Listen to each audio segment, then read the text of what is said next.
May ano pa dito, may scratch. Pwede you're awesome. Scratchy.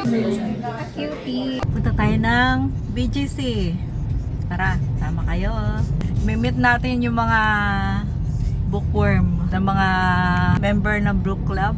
Yung mga member ng book club na mga bookworms. Let's see kung ano. Kasi first time natin nito na makipag-meet up sa kanila. At tingnan natin. So, see you.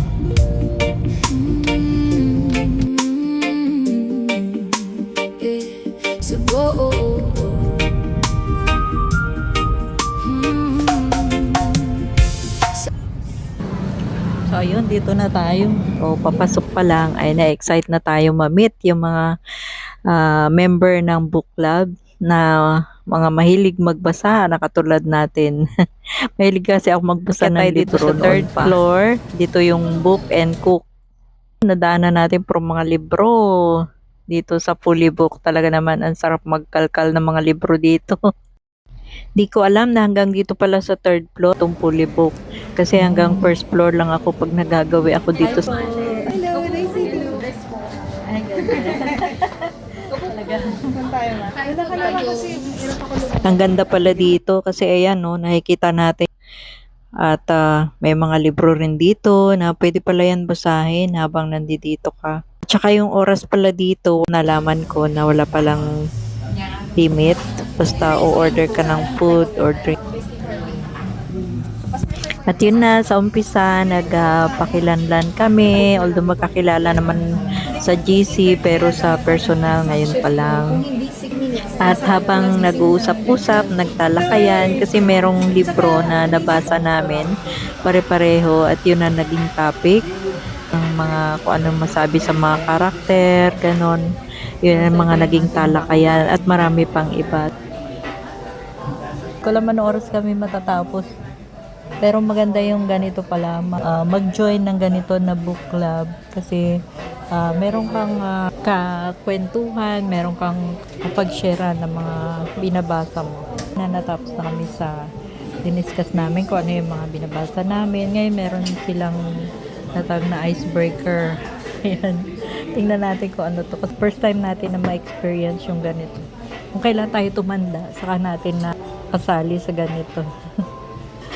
Ang babata ng mga kasama ko. Ako lang matanda. So, really more, it's really more fun to know more about you. So you can pick a question, you can get something in the middle. Yun lang. Tapos you can answer it. And, siguro to give it a twist, Sige. yung question na makuha mo, gusto mo, pwede mo rin siyang ipasa to Sa iba. someone. Mas gusto niyo ba yun? Yun na lang, ipasa natin to someone. Ay, hindi, ganito yan. Yung mauna, yung pinakahuli, tapos susunod yung pinakauna. Ay, tama pala. That is the new normal. You're awesome. Success yata. May ano pa dito, may scratch. Pwede you're awesome. Scratchy. Kailangan success. Hindi, congrats pala, congrats. Congrats. May panalo na tayo. Ayun! Mayroon siyang prize na congrats! Nice. Kailangan may picture yung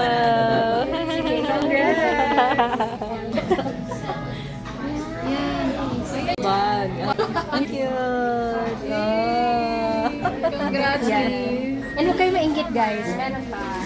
Pili. Oh! Teka, this one. Pili.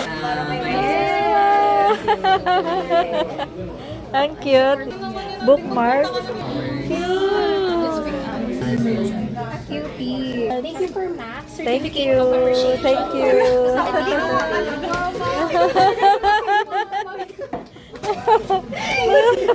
Pauwi na tayo. Nakalimutan kong kunan yung mga food na in order, tsaka mga drinks, tsaka juice. Sarap pa naman. Uy, ang ganda naman nitong pinakabubong nitong escalator. Para siyang page ng book. Ang cute. Saka pala pag gusto nyo mag-join sa club, pwede. Lagay ko na lang yung pangalan. Thank you so much. Bye.